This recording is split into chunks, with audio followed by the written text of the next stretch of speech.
You're listening to IRN, the Inception Radio Network, Chicago, Illinois.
Welcome to Center of Light Radio with spiritual teacher, intuitive, musician, composer, and best-selling author of The Divine Principle, Anchoring Heaven on Earth, your host, Keith Anthony Blanchardd.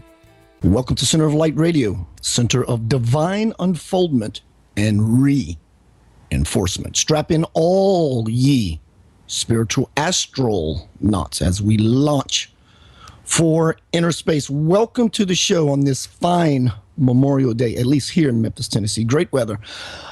I'm glad you arrived. I'm glad I arrived. Had some barbecue today. Life is good.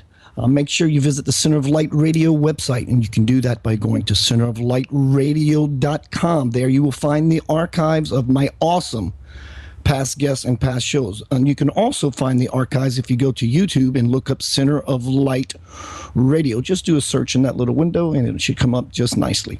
Make sure you go to centeroflightradio.com. There you will find links to all of my books, all of my projects, my movie, my latest book release, For the Love of God, A Spiritual Journey, about my trip to India to spend time with a divine holy man, an avatar that came to me in a dream and invited me to India. 2 weeks later, I get a phone call from a person I'd never met. It just so happens word got to her. Turns out she was a flight attendant and gave me companion pass, first class round trip ticket to India. I logged my entire experience while I was there on the ashram. Check out the book, For the Love of God, A Spiritual Journey. Also, you will find links there to my movie, Do What You Love, A Path to Passionate Living. It's a documentary about my life as a musician, as an author. But really, the movie is about you. I'm just the guy next door. I am just like you in every way, shape, form, or fashion. I'm a very approachable guy, and the movie comes off as such, giving you the tools that you need so that you can move about the world and become successful, whatever that means to you, whatever that word success means to you. And finally, if you go to keithanthonyblanchard.com, you will learn of my Do What You Love Forever course, as well as make sure you check out the free Anchoring Heaven on Earth audio meditation. It will help you to fall into that space, to create that space, to be in that silent, powerful space where you can launch all your creations with least effort. I mean, why have a job? I mean, I understand the practical way, going out there and earning a living, but when you can find that place inside of yourself that is connected to all of creation, manifesting your life becomes very, very simple. It's more of an intention or an active will, if you will. All right, let me give a couple of more announcements here. To call into the show, to call into the show live, if you want to ask a question of myself or my awesome guest, Miss Hillary Raimo today, a powerhouse she is, let me tell you. Make sure you dial 888-919-2355, 888-919-2355. Remember, if you are not at home by your computer and you want to hear your favorite show, you can go to the App Store on your phone and download the Inception Radio Network app for free. Everything is right there at your fingertips. Chat room, listen, live links, news, podcasts, much more. Always remember, there are many ways to connect to the Center of Light Radio and Inception Radio Network. Now it's time to get down to Center of Light Radio business. You have to forgive me, listening audience. I live right next to a train station, and a few years that I've lived here, I've never heard such activity uh, in any one moment. But they're definitely kicking in the back, so they're going to be chugging off here in a minute. Let me tell you about my awesome guest today, Miss Hillary Raimo. Today we will be discussing love breath for Earth, a living experiential hypothesis. What happens when you gather people around the globe and invoke their most loving memories? Hillary Raimo, founder of Love Breath for Earth Global Meditations, joins me on the air to discuss her year-long experiential hypothesis. Hear how the story began, what Love Breath for Earth is stirring in hearts around the globe. A movement of higher consciousness is rippling across the globe, reclaiming humanity's relationship with nature and asking all to bloom. Hillary, founder of Love Breath for Earth, is a well-known psychic medium. Ooh, maybe I can get a reading. Well-known psychic medium, ordained non-denominational minister, master Reiki healer, a shamanic practitioner, and earth oracle. Hillary is an expert on multidimensional healing. She specializes in communicating about how the mind-body healing process frees consciousness on a personal to global level in order to help enable body, energy, and collective consciousness to transcend time and space. Her international client base consulting ranges from high-level corporate complex executives to filmmakers, best-selling authors, celebrities, and thousands of world citizens. Welcome to the Center of Light Radio, Hillary Raimo. Hi, Keith. Thanks so much for having me. It's really a pleasure to be here. It's great to be on the air with you again. It is always a joy to speak with you, and I called you powerhouse on purpose. The term I was going to use a little earlier today was firecracker. Appropriate weekend. Yeah, right. Memorial Day weekend. And you're here and you're the firecracker. Tell me about this awesome program, this awesome thing that you're doing today. Yeah, it's been quite an adventure. Love Breathe for Earth is really quite an adventure that landed in my lap last year when my sister and I ended up finding this beautiful message written in the sand dunes. We had reconciled and kind of come back together, had a reunion of sorts, and we had taken a trip down to Cape Cod to spend some time with a friend of ours. And we ended up meditating on a beach together under the stars, and we had a really quite profound experience, her and I. And we set about kind of going to different points around the Cape that, seemed to hold very special energy.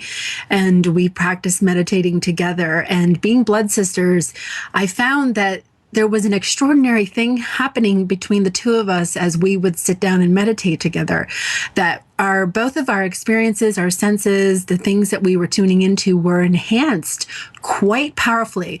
And it became kind of this adventure. We were kind of going around doing this, meditating on the beach during the day, during the evening, under the stars.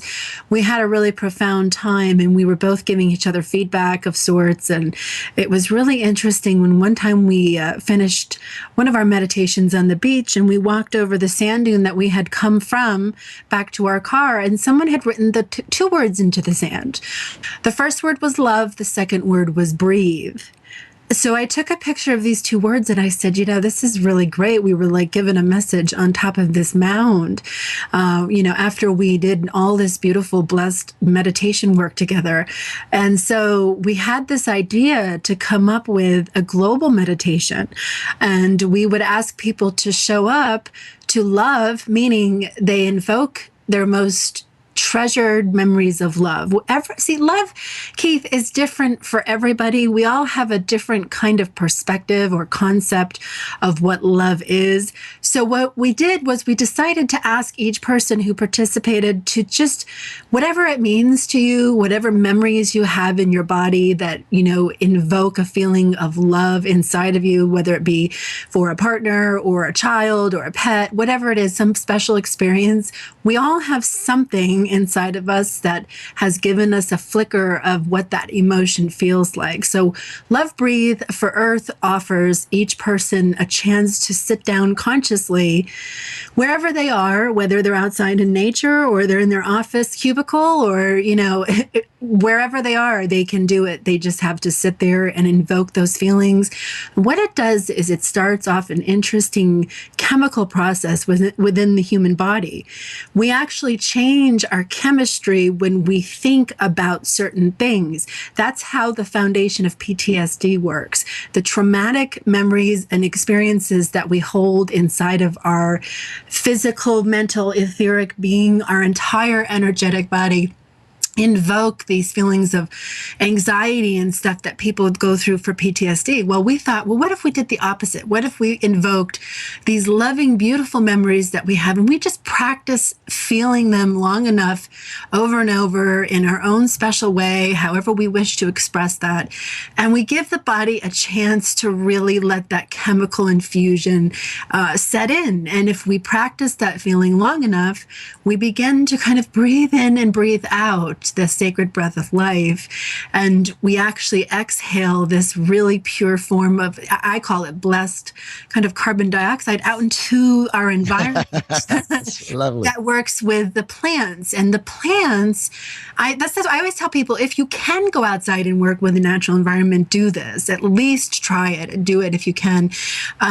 But again, it works anywhere you are. So basically, you have this really neat, fun meditation that you can do. There's no protocol. You don't have to spend years and years studying with a guru or some, spiritual teacher doing all of these different adept type things. You can literally just sit quietly, calm your mind, and focus your mind and energy and attention on feeling these memories of love. Your body begins to chemically change. You emanate that out into your physical environment. And what it does is it actually changes the relationship we start to feel chemically, even in the atmosphere with the plants around us.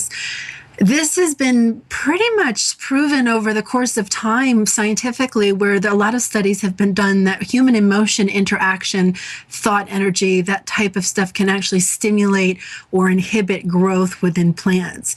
And so we thought, well, what if we offered this beautiful, blessed, sacred breath of life after we've spent a few moments or even, however long period of time you wanted, and exhale this beautiful offering out into the world around us. As a giveaway, as a saying to the natural world around you, I feel you, I'm part of you, I'm happy to be here, I love being here, I feel good. And that chemical stimulus goes out and the plants actually react to that. So then what we have at that point is an interesting phenomena. We begin to establish, well, we already have it, but we begin to establish a recognition, a conscious type recognition of this interaction between us and the natural world around you. You may notice some kind of interaction coming from animals that are in the room with you. If you have a pet, even your partners, if you're meditating with your partner or other people, you'll start to feel kind of like a tangible interaction, almost quantum etherically. It's really fascinating. So what we did was we reached out to His Holiness the Dalai Lama's office, and we asked for his blessing for our first event, which was last year on May 18th. And we got a response from the office, and they agreed that he would bless our first event because we were doing these in the name of Earth. So we spent time traveling around to different places through the course of the year, holding them at different times, gathering people. I started, some Facebook events around. People were responding on there. And no matter where anybody tuned in from, I would mark their location if they shared it with me on a global map. And what I started to do was paint these individual grids that went out on these very specific dates throughout the year to see what that looked like. So I would begin to put them on these large canvases. I do large wall painting canvases, and it was a really fascinating personal journey for me to be able to start to get into it that way. It was my way of creatively expressing the energy that I was feeling participating in these global meditations. And people started to write in with their stories or send pictures. And it was a really phenomenal type feeling to sit here and watch the ripple effect of all of this beauty that we were all together generating in the world. And we've done 10 as of our first anniversary on May 18th that we just passed. So now we're moving into the 11th global gathering, and we're planning something really exciting for that. Awesome. I love the idea how when we put ourselves in a position of real power, absolute power, that space of love, calling up all those memories of love, loving experience in your life, you're truly sitting in a seat of power. Abraham Hicks says that when you're trying to call that what you want to you, when you're trying to create something, bring it about in your life, whenever you find yourself going throughout your day, if you find yourself deviating from your feel-good space, because in such a place, you really don't have any power. What you do is you pull out a picture of someone you really love. You listen to a song that really moves you inside. So you place yourself in the power position of love as your force. And therefore, I love it. You spread around the globe the healing that we need. And I said this last week, when guests come on the show on the Center of Light Radio, and they use the word love, and they talk about the position of love, I want to ask you, Hillary, what is love for you, for our listening audience? Because we have a lot of new people coming to the Center of Light Radio who are, quote, newbies on the path. Hungry they are, but still, and we all have an idea, like you said, our own perceptions, our own interpretations of what love is. But you, being someone who walks the talk and has had tons of experiences from all the things that you were playing with, so to speak, what is love to you? Well, in the terms of Love Breathe for Earth, as I was talking about a little bit earlier, is really personal to each person. So, my personal memories of love, the things that I have experienced in my own personal life, those moments with my partners, people I have loved, my family, spiritual experiences, whatever it is that has caused an eruption of that emotion within me, I have stored well in my memory system. And so when I personally go into a Love Breathe for Earth meditation, I spend time sitting there for a few moments, reflecting on those moments, reliving those moments, thinking about those moments, and I do it until a smile forms on my face and that warm, fuzzy feeling comes over me. Yeah. And I go into a meditative state, and I let my body guide me through that. So for me, it really is about what we've set up as kind of the construct for Love Breathe for Earth. Is there's no protocol, but you just have to kind of dig within yourself to really find those memories of love that you had. And if some people come from very traumatic backgrounds or have had really difficult, challenging things to go through in their life, and you can always go beyond that, even further back to a time when you didn't have any of that pain yet. And if you have to go all the way back to the time that you're a child or an infant or a toddler or something, there's always a moment before something has happened to you that you can anchor into. So I always tell people when they ask me that question is to try to think and spend some time musing on that. And you'd be surprised. Some people, it's really easy for them to do. They know exactly what they love in their life. They know what they treasure. They know what brings them into that state of bliss. And other people have a more difficult time bringing that to the forefront because of life experience or whatever they've been through. And, no matter what, it's okay. My experience of love is going to be totally different, perhaps, than your experience of love. And yet, if I tell you, well, yeah, Keith, you got to do it my way. To me, it's a very arrogant way of teaching, because if you have to do it my way, then you're not doing it your way. And your body needs you to stimulate the chemistry in your own system. So those memories have to be embedded into the biology that you hold that is unique. We always talk about this. We are all one kind of movement going through the New Age industry. And mind you, it is $1 billion industry. But yes, when we forget that we each have a unique, individual, complex, geometrical type frequency that we emanate based on our individual bodies, our minds, our emotions, all the things that make us who we are. I always have found it fascinating that human beings are basically like But yet, why do we always manifest as completely different unless we're biological twins or we have some kind of biological counterpart like that? If we were so meant to become one big, solid, moving entity of consciousness, then we would not have been given our unique individual blueprints, which we all fulfill in our own way.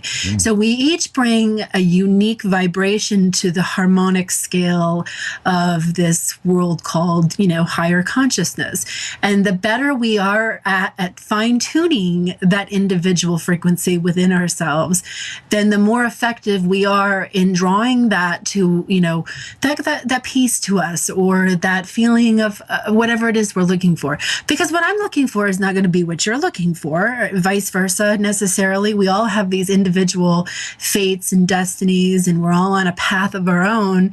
But yet every now and then we share it together with people, or we come across people that we spend some time here and then we move on to something else.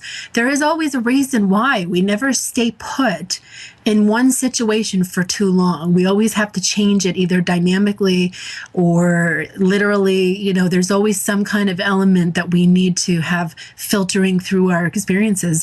And that's what ultimately leads to the transformation process.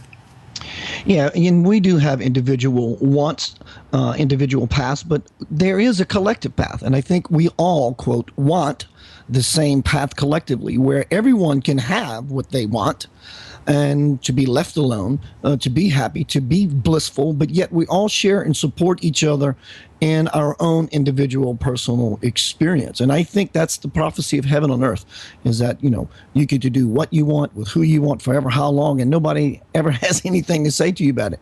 I recently did some counseling work with a friend of mine and was sharing with her the power of creating an altar in your home. And she said, well, what should I put on there? Pictures of Jesus, pictures of the Dalai Lama. I said, do you feel powerful looking at these particular pictures of deities? She said, well, yeah, for the most part. I said, well, for the most part, find those things that make you powerful. Pictures of your children, so forth. A gift that someone gave you that was so heartwarming it made you cry, and therefore, and the like. And I said, these are your power tools. I mean, when you see this on your altar, all these things are being taken in. You actually get to experience all those different facets of love that you have had in your life at one time or another. So I really can see the power and the effectiveness in Love Breath for Earth. You said you had 10 of these gatherings so far, yes? Yeah, we just celebrated our 10th gathering on May 18th. We just passed our first birthday. How was the turnout? Well, we had a lot of people join in from different places. They wrote in. We have some people who have done every single one. We have others who've come and gone, who've done one or two, or however many, whatever many they're called to. The ones that have joined us since the beginning, are in various places around the world. We had somebody in, the UK. We had somebody in Iceland. We had somebody, and whether it's one person, 2 people, 10 people, 100 people, we don't differentiate between the size of the group getting together. We just point the location, because we feel that the minute one person makes the intent to join in together, and that's exactly where you just mentioned how the collective path happens when we all intentionally gather, and we do it on a particular day, and we always do 1 p.m. all time zones, so there's a ripple effect that goes around the planet, because we feel that there is something to gathering and doing it together. And then there is something to doing it every day on your own, in your own way. Love Breathe for Earth really has the intention of teaching people how to communicate and practice their reciprocal relationship with the natural world. And the reason, one of the reasons that this started was not just the trip that my sister and I had taken and the words that we had seen. That previous fall, I had studied the Voynich manuscript at Yale University, and I had gotten special permission to go in and sit down with the manuscript and study it. And I had a fascination for this manuscript. And for people who are not familiar with what the Voynich manuscript is, it is a book that was found in a castle in France, and it was it got into the hands of a rare book dealer, made its way to London, and then it kind of did the circuit through some really interesting people had their hands on this book. It is written in a language that is not decipherable as of today. They have had many people look at it, many language experts. They have decided, they have confirmed that it is an actual language. They just can't decipher it, so they say. But it's a book on medicinal plants, power plants. It's a book on plants, and it shows their individual characteristics in fine detail. It talks about recipes, how to mix them. It's an alchemical type magic book. They have star charts in there, all kinds of really different, interesting things. They show people doing ceremony around the wheel. It looks like it appears to say different times. It almost has what could be microscopic plant sections of the plant to really show the inner workings of the plant. And one of the plants that they have been able to identify, because they've only been able to identify a handful, is the cannabis plant. So when I found the cannabis, I didn't find it in there, but when I saw it, I found that really fascinating. So that's really what sparked my journey into, bringing this forward. So I was working with a collective in California. We had set up a room where they would apply some of the techniques that, I was kind of decoding out of this manuscript, and they applied it to the cannabis plant. So they had a grow room being, kind of like a control room where they didn't do anything different. And, they just kind of grew the cannabis plant the way they would normally grow it. And then we had a second room where we had plants in there, and we were applying techniques that absolutely proved. I mean, the room growth difference, the yield difference was amazing. It looked like a jungle in that room, and the other room just looked like a typical grow room where the plants get to be so high, and that's it. So what we discovered was there was this tremendous interaction between the human body and the cannabis plant. And this is what the Voynich manuscript was describing. I was writing a book on this, and I was going to come out Excuse me, Hillary. Excuse me. You said this is what the manuscript was describing. Were you able to decipher at least that much of it, or is this all pictorial? This was my own intuitive translation of what was being told in the book. It's not a translated book. I've written a couple of articles on some of the things that I have, intuitively felt as I was going through the manuscript. As a clairvoyant, as a psychic, I work in the world, and that's what I do. It's who I am. So when I touch things or I get into things, different concepts, I can intuitively travel through it, pretty easy. So if something catches my attention, I'm able to dig and dig and dig, and I kind of, get a little obsessed with it. But this was really fascinating to me. And when I took some of the intuitive impressions that I was getting from the book itself and intuitively applied them to this cannabis experiment, it was really fascinating to me. And I'm like, how can I publish this? Well, how can I say, what's happening here? When I went to Egypt in June for our second Love Breathe for Earth meditation, I did from Cairo. I got on a plane and flew to Cairo and did it from inside the King's Chamber. I had two people show up at the Mena House. Quantum researcher John Riley showed up, along with one of his lovely, beautiful people who had come on to one of his tours that he had just been on, this woman, Barbara, sweet woman. And we had this really phenomenal experience inside of the Great Pyramid when we did our second Love Breathe for Earth meditation.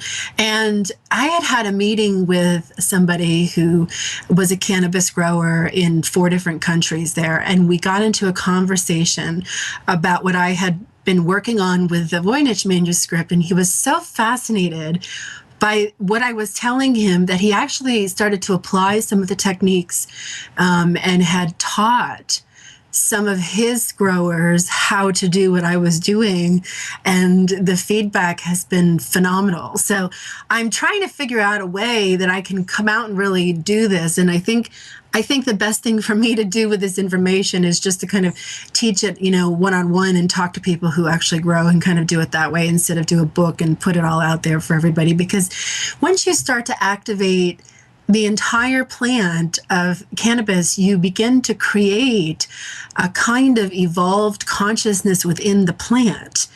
And as you work with it as a medicine plant, because that's really what it is, it's not really a social type, we have this dirty shame type thing in this country with this plant. Yes. And, everybody's going through this moral uprising because some states are making it legal, and everybody wants to figure out how to put the reins on it to really control it so that they can make taxes off it, but also so that they can control the level of consciousness that the plant can open. Because once you unleash the power of the cannabis plant, you are talking about unleashing the potential of the human conscious mind. And once you do that, and you actually have people who know what they're doing with that plant as a medicine plant, not just a, hey, you got a $40 dime bag kind of thing. It's like you changed people's relationship with how they use it. And if you apply these techniques in your meditative practices with the plant and you go into that stuff, you actually have an opportunity to awaken different aspects of the human potential. And so I really think what's happening is the government's trying to kind of figure out a way to keep the lid on that, but yet make all the tax money they need, because once it's going to become like alcohol. I mean, and probably in my children's generation, we're going to have some kind of massive opening, and it'll be just like you can get alcohol now. I mean, if you remember when alcohol was illegal, it was just a crazy thing. You could go to jail for having a bottle of scotch. Too many people too many bigwigs stand to lose too much before they would ever allow that egg to be cracked open and freely float about. So, Hillary, we are at the bottom of the hour. Would you give out your contact information to our listening audience? Sure. I do phone sessions for people who are interested in having a reading with me. You can reach me on my website, hillaryraimo.com, HILLARYRAIMO.com. You can contact me through my website. That's the best place to reach me.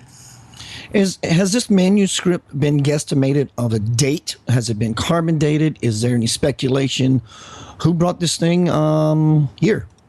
There's a lot of speculation. A lot of people have done a lot of really good work on trying to speculate that. You can Google Voynich manuscript and you can find all kinds of stuff. Can you spell that, please? Sure. Voynich, Voynich. Voynich. And it's named after the man who found it in France. It's gone through a series of testing. They have pretty much determined that this book itself comes from medieval 14th, 15th century. However, having looked at the book myself and personally, touched it with my hands, it has a feeling of being like a copy of a book, or somebody was taught this information and kind of wrote it out in like a journal. So it's got some very primitive type sketching on there. It's got some interesting, really, really interesting sketching in some of the plant descriptions, has some side notes. It also shows women in some kind of green liquid. And I really believe that's a kind of a cannabis anointing oil that they were able to kind of pull out of some of the plants, or maybe even some other kind of anointing oil, because they're all bathing in it and they seem to be kind of, moving through what look like either arteries or stems or some kind of wormhole tunnels. It's pretty fascinating. Does the writing look script-like, or is it more glyph-like? It definitely looks more script-like. So this is definitely a product of Earth, from your impressions. Yeah, I mean, I have questioned that, because when I've seen the writing, how do we really know what kind of script comes from another planet? If we went to another planet, I mean, we would draw in cursive and print, and we have all kinds of different languages on our planet. So if we were to go on to another planet, I mean, which language would we teach them? We would have many to choose from. So I always say, if you're going to kind of think about other worlds, other planets, other life forms, then it's best to say, well, we have this here. So, the fact that it could be somewhere else is a big possibility, especially if the human, genome is not just alone on planet Earth. It's floated out there someplace else. Of course, it's going to show up. But I have had the feeling on some level that the knowledge of the plant medicine, it's almost like it could be kind of a collection of different plants from different worlds. It's really got a beautiful star feeling in that sense. I'm interested in such things, and this book only is about the medicine of plant, correct? Right. Well, I mean, there's a plant section in the book, but then it goes into some ceremonial. You have people, in circles, and you have different star glyphs and stuff like that happening. So really, I mean, there's a bunch of different sections in there. Tell me about this journey you're about to make towards France. Tell me what you're doing there.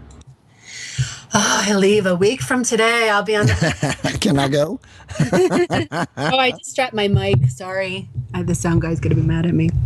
I'm in kind of a makeshift setup thing. It's a holiday weekend here, so I'm kind of doing the best I can. Anyway, I'm sorry. What was your question, Keith? What's going to happen with you in your trip to France? What are you doing there? Oh, France. Yeah. Well, France came up for me over the winter solstice last year. And a friend of mine who's a brilliantly gifted artist, her name is Stacy Lafleur, and she says, well, I'm going on this artist residency, and do you want to come with me? And I said, well, let me apply and see if I get in. And so I did. I applied, and I told the woman who was in charge of, accepting these applications, I told her the story of Love Breathe for Earth and how we had done these, and I had painted this series that went along with these global meditations, and each place that we went had some significance and a story to it. And so we were kind of weaving the healing of generational healing into the story. We were doing all of this, and I wanted to bring the concept to this area, to France. I've never been in a stay like that. I mean, I've flown through it, but I've never actually been to France. This was my first time. And she loved the story so much that she looked at my work and she agreed to have, she accepted my application. And so it was my first artist residency. And I said, well, I'm going to do this Magdalene series, and I'm going to paint the Magdalene portals. And so I was working on kind of getting into that zone, and something just wasn't quite clicking. And then I had this wonderful conversation with her, and she says, well, where you're staying, where we are, is really the Black Madonna. It's the Black Virgin.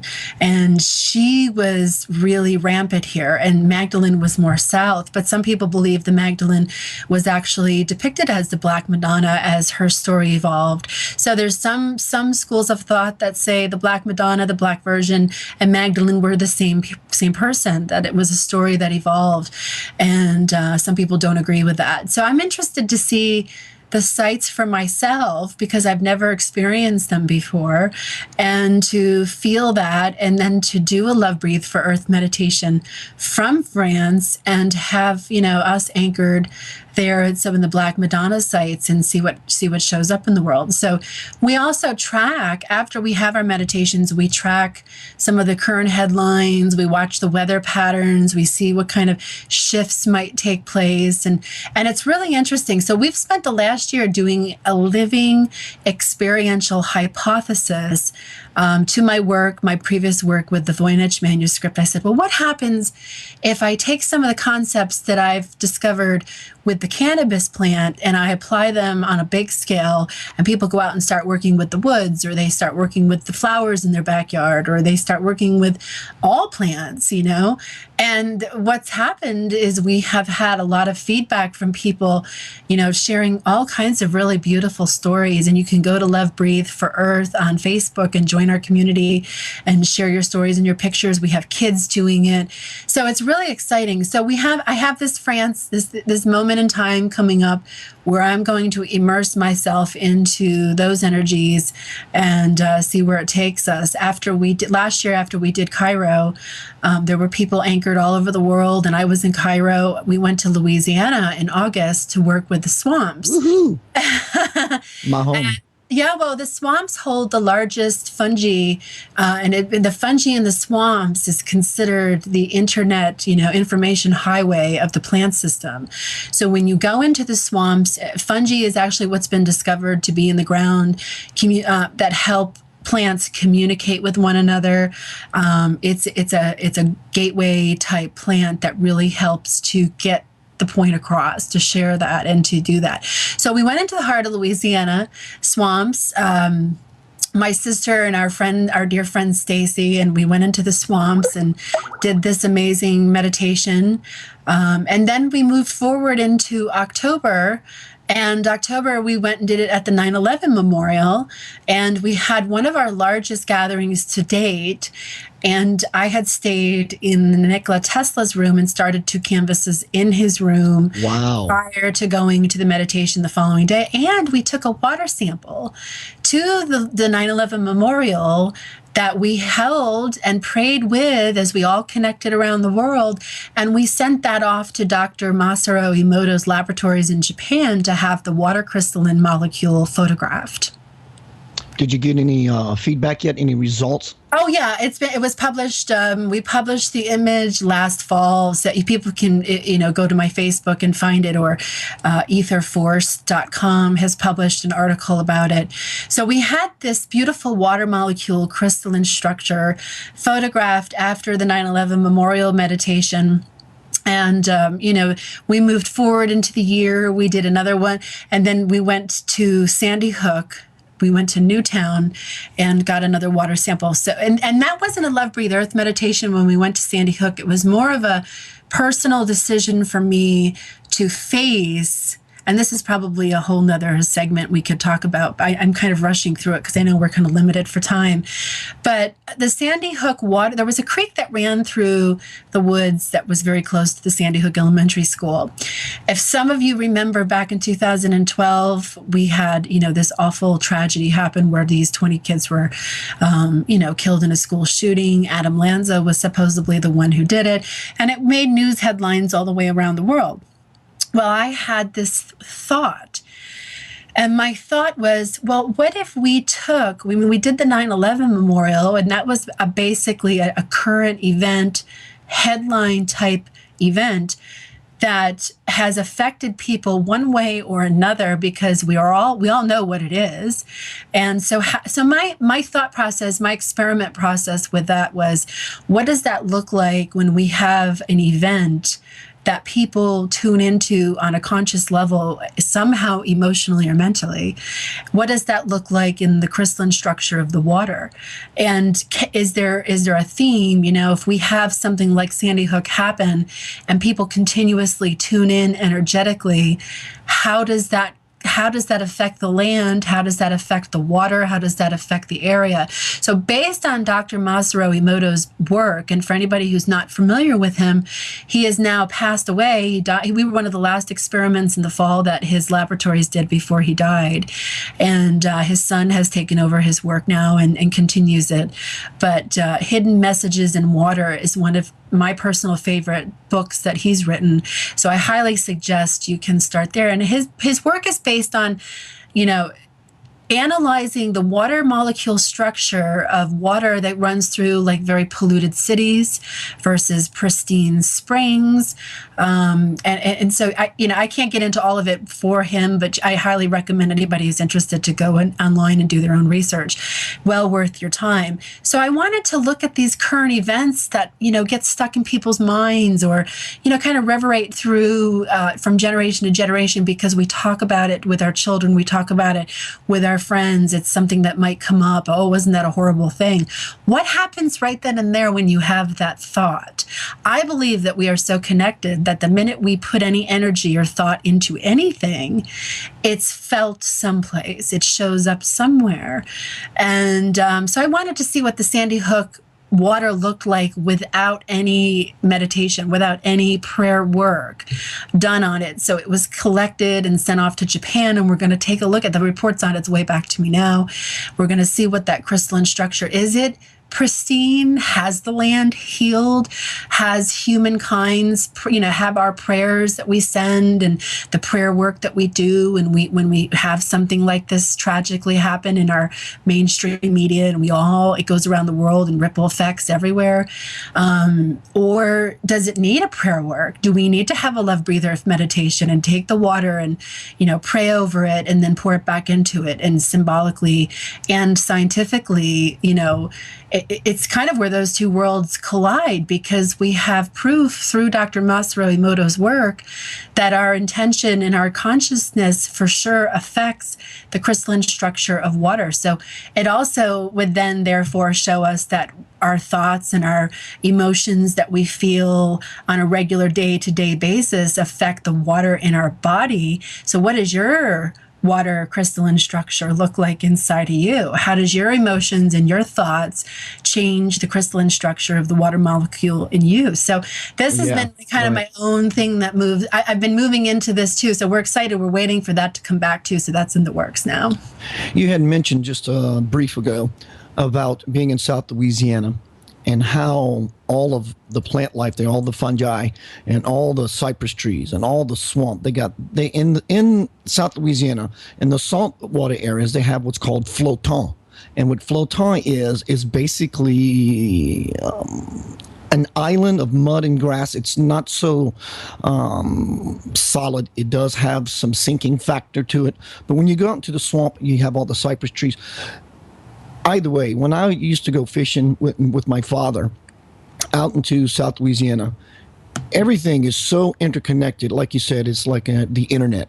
You can literally feel the collective consciousness of every creature that is stirring about there. I mean, it is completely not in the form of an idea or in metaphysical text that you've read. It is alive. It is truly, truly alive. And everything responds to everything. It's such an amazing thing to see. Also, a brief ago, you were talking about the Black Madonna. Did you mean that as far as race or skin tone? Well, she's depicted as a Black woman. I mean, so did they intend for her to be an African queen? I mean, that's something I'd like to find out. I mean, that's a great question. Well, she definitely wasn't white. Well, if you Google Black Madonna on the computer, you will see all of the icons and things that, have been built in her honor. She's a Black woman. And now does that mean she's African? Is it the shadow aspect of Magdalene? Is it the shadow aspect of the Virgin Mary? Who knows? Maybe it's both. Maybe it's symbolic of something else we haven't quite figured out yet. I don't know, but I just watched this really interesting documentary the other day, and it was about the Grim Sleeper, who was this gentleman who was this serial killer in Los Angeles back in the 80s, and he was killing hundreds of Black women. Most of them were prostitutes and drug addicts and things of that sort. So it never really made mainstream media. It didn't get a lot of attention. It was this heartbreaking, gut-wrenching type story, but it was so real and so powerful. These two British filmmakers came over and did a documentary on it and interviewed the people on the streets, the homeless people, getting all the perspectives. And the police were actually happy that this guy was killing these women because they felt that he was doing them a favor and saving them, their job. And it was really sad. It was really sad. And you see the race thing breaking out in the United States today, and how we're kind of, at least that's what it seems, right? You have this police brutality and all these ridiculous situations that should not be happening. They just should not be happening. And yet they are. And I've often wondered what would happen if we empowered the African American race and we put them up into a place of true empowerment. I'm not talking about a pat on the back or, we'll give you a scholarship because you're a minority. Yes. I'm talking about remembering that their African American roots could possibly have built the pyramids. They could possibly have, they have Nubian queens and Nubian kings in Southern Africa that, really we don't hear about, we don't know a lot about. So was the Black Madonna part of that? Did she rise up from that? I'm really curious to see what that energy feels like, because today in modern times, we are lacking something vital, and they have a quality within them as a race that I believe is going to be key to the sustainability of humanity. Yes, they definitely have a piece of the puzzle that the collective does need. When I was a young boy, let's say, doesn't matter the age, I had an experience. I was told, being raised Catholic, I was told as a young boy that about the three people who saw the Virgin Mary and Fatima. And so with this knowledge, my life progresses, and then someone in South Louisiana, when I lived there, was having visions of the Virgin Mary. She came to him while he was taking pictures of his house so he can get it appraised to sell it, and he was prompted to look up, and she came out of the sky down towards him, and she said to him, with every picture you take, I will get clearer. And you can see her descending, and trust me. And she was definitely a white woman. But my point of all this, I got to experience him having a vision of her on Good Friday. Now, keep in mind, Mary of any sort, she is an avatar by nature first. So she definitely has the power and the will and the ability to transform herself to whatever culture that will make the greatest impact. That's for sure. And since you're going to France, and maybe you're already aware of her, have you ever heard of Madonna Oriflamme? I've heard of it, but I haven't studied it. So you'd have to enlighten me. She is supposedly France's version of Madonna, the Madonna archetype. So she's not the Black Madonna, because that's pretty much, that's the direction I go. So tell me about her. Well, just the idea that in the pictures I've seen of her, she has a darker tone, but it's not truly that I would regard as black skin tone. But I just thought I would give you a heads up while you're there. Maybe you can poke around and find out some information and come back and do a second show and enlighten everyone. That sounds like fun to me. Hillary, we have about 9 minutes. Is there a final thought you would like to leave Center of Light Radio listening audience? Is there a final thought? Well, my musing has also been, I've been very focused on CERN. And I don't know if Yes, I've been seeing you talk about that. Yeah, I've been very focused on CERN, and CERN is going to be firing up. They've done a couple of test runs over the last few days, and we've seen a lot of really big weather stuff happen, and I'm starting to get a little concerned that these kind of places, because CERN, for those of you who don't know what CERN is a particle smasher. It's a physics type thing. You just Google CERN, and you can find everything you need to know on it.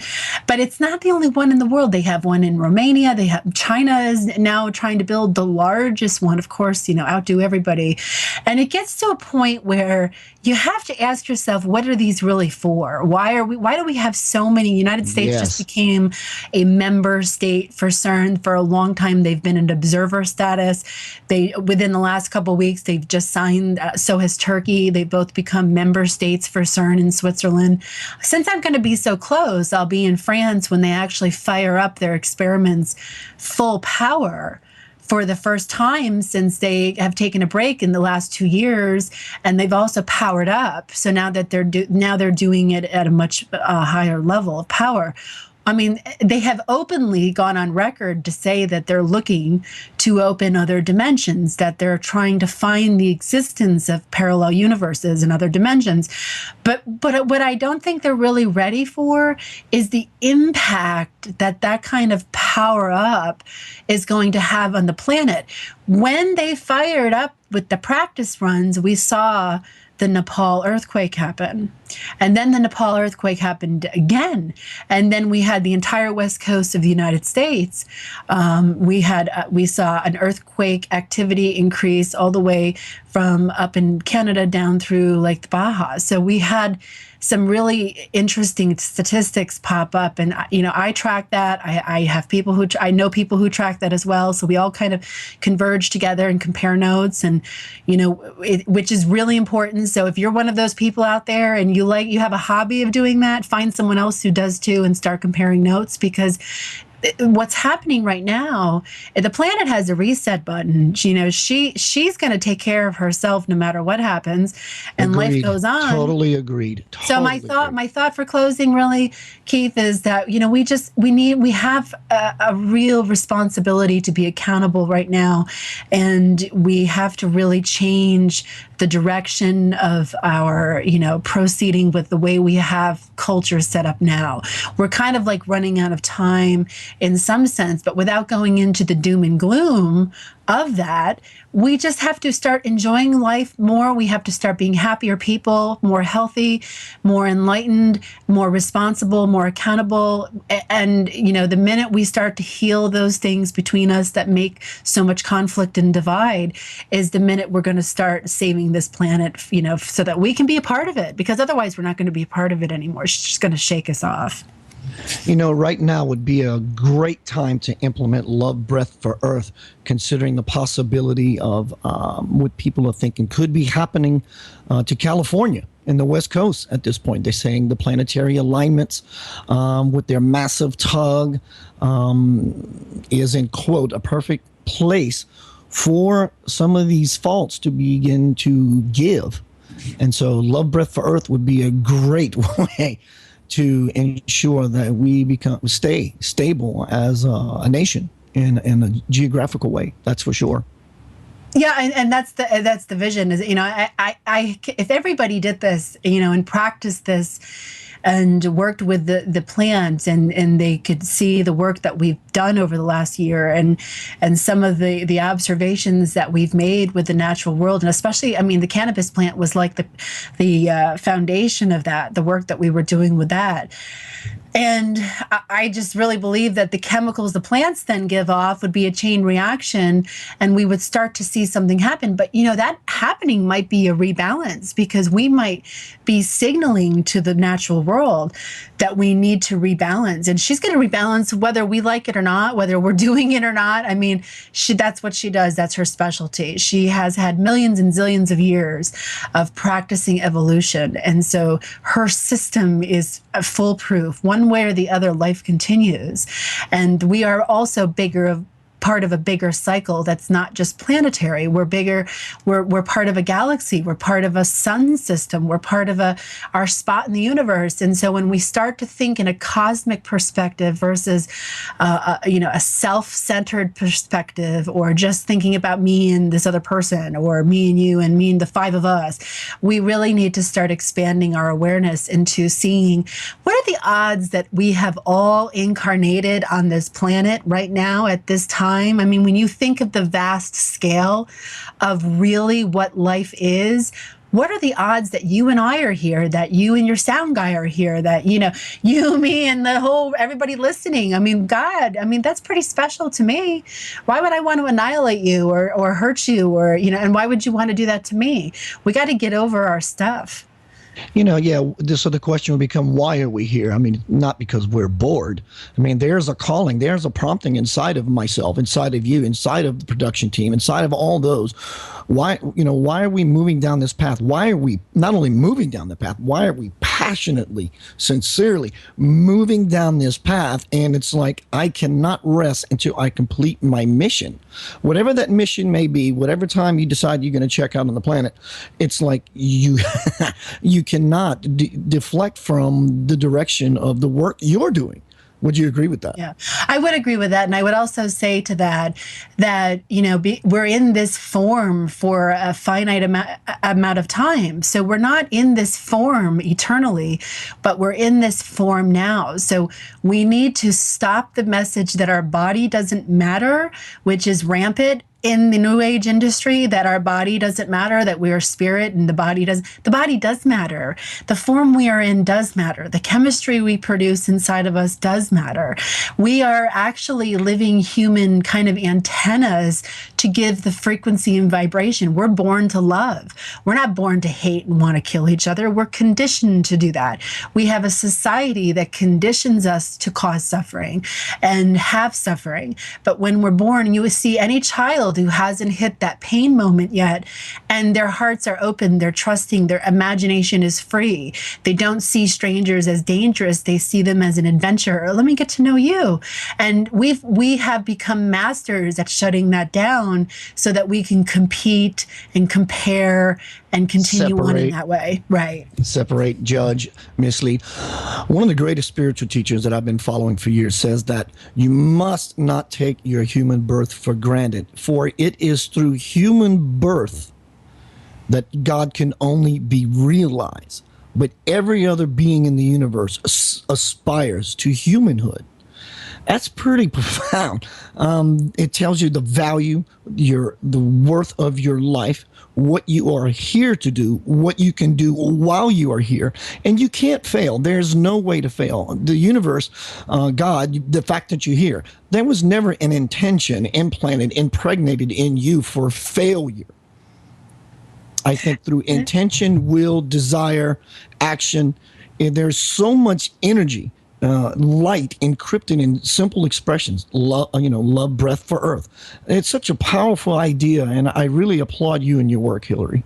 Thank you. I appreciate that, and I appreciate everybody who has given it a try and has found something pleasurable and loving in it, and every person that benefits in their relationship with nature is a success story for us. It's like we really want people to see that creating sacred space for yourself and your environment is a worthy venture, and it's something that we intuitively already have instilled within us. So the Love Breathe for Earth is an example of that, and we've created a container for it so that it can be, can have a container to hold that space in. But it's really up to each individual person to choose to focus on their loving memories versus their painful memories. And once that happens and reaches a critical tipping point, then we will have a shift in consciousness on a collective scale.